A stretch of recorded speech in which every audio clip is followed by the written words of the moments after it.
So you're preparing for your next PC build and find yourself in need of a solid mid-range graphics card that doesn't necessarily break the bank. I know that's subjective, but we're talking around $200 to $300. Is the RX 5600 XT one to consider?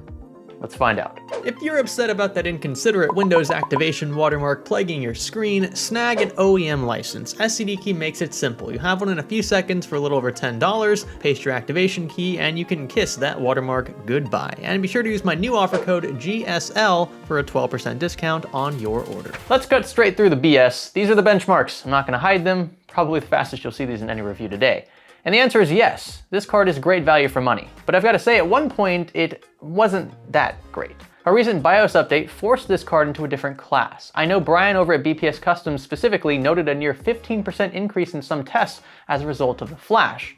That's pretty incredible, but it gets me thinking, why now? And why was AMD restricting performance in the first place? And heck, why only a week before the launch of the card? That kind of shafts us reviewers. I was kind of lucky I was procrastinating up until now. Then I started digging a bit. The Radeon division's only direct competition is, of course, Nvidia, and Team Green recently announced an RTX 2060 price drop from $349 to $299. And I've got to say, at $299, seems like a pretty compelling offer. So it's no coincidence that the 5600 XT is priced slightly under this at around $279 USD. I do have an EVGA 2060 KO ready to test, mind you. It wasn't finished by the time this embargo lifted, so you'll see a dedicated review comparing that and this very soon. But what I can say is that the 5600 XT at this price point and with this level of performance is a strong contender. Heck, it almost completely invalidates the 5700 non-XT's existence. In some titles, the 5600 XT comes awfully close to matching its more expensive counterpart, which I think is pretty cool, but also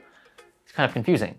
And that's why I've titled this video what I have. I don't think AMD wanted to do this from the get-go, because now they've almost invalidated another SKU that is supposed to be better. I wanted to present a different perspective here, something different than the status quo of graphics card reviews. I was able to talk with AMD Radeon reps at CES 2020 about pricing structure specifically. They were forthcoming to a degree. Of course, they won't dispel everything, which is a bit unfortunate, but I asked them explicitly why they priced their latest cards the way they did with respect to the competition. Why did they not undercut Nvidia's pricing structure? And look, on the CPU side, AMD's often done this. They've undercut Blue Team offerings, and it's worked out pretty well for them so far. But we're talking about two different markets here. Intel's struggling still with the current demand as well as the new nodes that they're developing, the new fabrication processes, 10 nanometer, whenever we're gonna see that in the desktop space, who knows, right? But prices have risen as a result on their side. In the graphics card market though, competition, particularly in the low to mid-range segments, is fierce. So I asked AMD reps point blank, why aren't you undercutting your competition's pricing? Could you? Would you? And the simple answer I got back was, we don't need to. This leads me to assume then that AMD's content with current sales volumes and contracts with vendors. Otherwise, they'd adjust accordingly. They're probably perfectly content with offering alternatives that aren't necessarily better, more viable. And that's the key distinction between the CPU and GPU environments. In one, it's difficult to not recommend AMD. I'm recommending Ryzen to almost everyone who asks me for PC building advice. But in the other, I struggle to recommend one company's SKUs over the other. What does your workload look like? Do you use Premiere? Do you use DaVinci Resolve? Do you prefer GeForce Experience or the new Adrenaline stuff? Like, it's more complicated, and I guess that's a good thing, but it did initially confuse me, and that's why I thought it was worth asking the reps. I'm not gonna get too many chances to do that. So yes, the 5600 XT was likely boosted with a recent vBIOS update that unlocked in excess of 10% of additional headroom, all because of Nvidia and its recent RTX 2060 price cuts. They won't admit it, I'm sure they won't, but it's typical marketing stuff. Nvidia does the same thing, so does Intel. AMD was provoked. They probably wouldn't have given us the extra performance if they had the real choice for fears the boosted card would render the 5700 virtually useless, and it in fact almost does, especially when you consider the price differences. So does that make them bad people? No.